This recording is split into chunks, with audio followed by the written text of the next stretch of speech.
When Jeremy Corbyn was elected leader of the Labour Party in 2015, plans were already being put in place, contingency plans, by remnants of New Labour to limit his power as much as possible, essentially. So when he became leader, a campaign of misinformation was already being put forward, not just against his aides at the top of the Labour Party, i.e. those with a kind of national following, but in a local politics setting as well. They were putting disinformation against supporters of his, Corbynistas, people in the left and socialist factions in local politics, and saying, you said this, we're going to have to remove you. Basically, they removed a lot of supporters of Corbyn when Corbyn was leader. This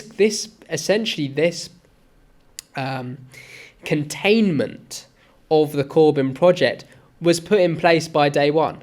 It was put forward on day one. Okay?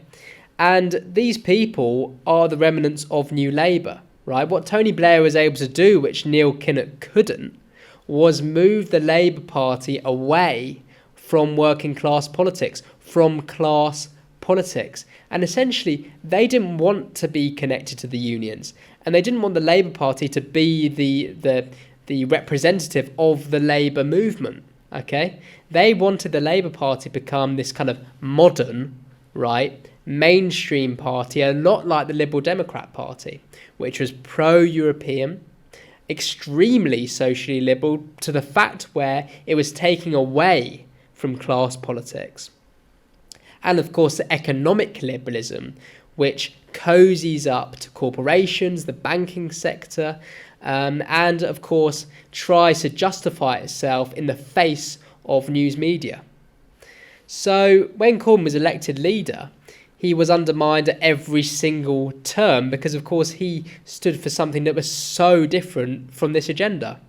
He was, first of all, you could say, a left-wing populist. For the many, not the few, was a radical programme. It was a left-wing programme.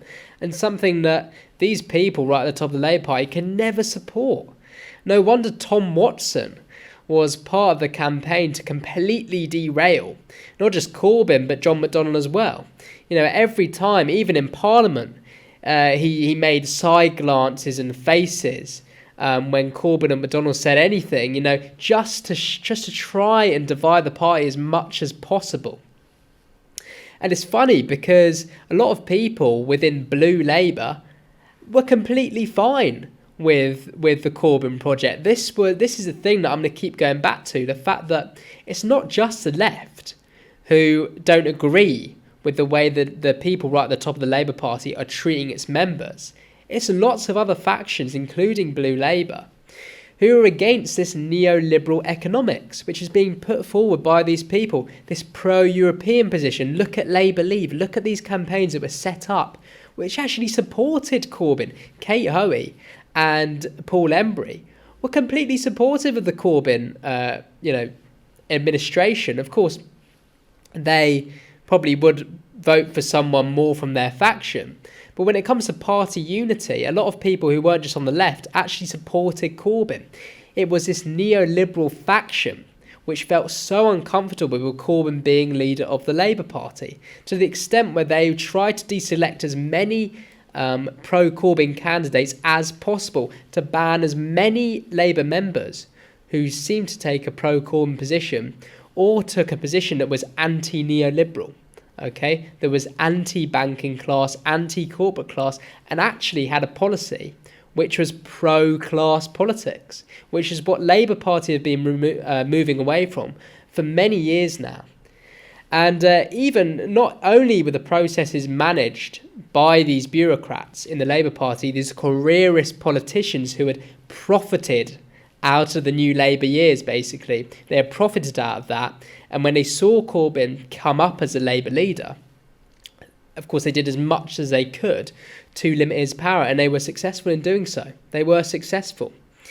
And I'll give you another example of how not only they just banned so many people, the MPs, supporters, But also they tried to change Labour Party policy when Jeremy Corbyn was leader, and John McDonnell and many people in the Socialist Campaign Group, Ian Lavery for example, were in positions of apparent power. The people behind the throne in a completely anti-democratic way, by the way. It wasn't that they were behind the throne because the person in the throne wanted them to be. It was because these people had the apparatus.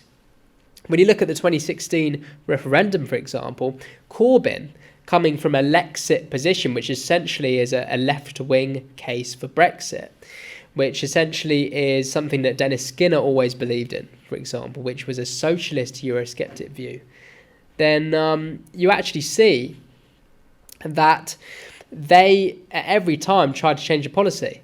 You know, after the referendum was announced, they still wanted the Labour Party to become extremely close to the EU and have an extremely pro-EU line, even though they knew Corbyn was Eurosceptic and McDonnell was Eurosceptic. They continued this approach, and they did not listen to anything Corbyn said. They completely undermined him at the very end of the leadership because they knew they were able to get their man in charge. Who was that man? Keir Starmer, the man who was behind all of the Brexit policy in Corbyn's years, and then subsequently became leader of the Labour Party, and of course put the Labour Party in a completely new direction. You know, as soon as he was handed over the keys, you know, they had even more power to expel pro-Corbyn members, but not just that, people who challenged their vision, challenged their neoliberal vision. So it's going to be extremely difficult to change this going forward, but the fact is the Labour Party members themselves don't support this. They do not support this, and they do not support the agenda these people believe in, which gives me hope, of course, and which is why I created this campaign, because I do believe a lot of people in Labour are against this, whether they're on the right of the party or left of the party. They are against this kind of politics, and they want to see change, and that's why they elected Corbyn in the first place, and that's why they will continue to try to let people who are against what the neoliberal political careerists believe in.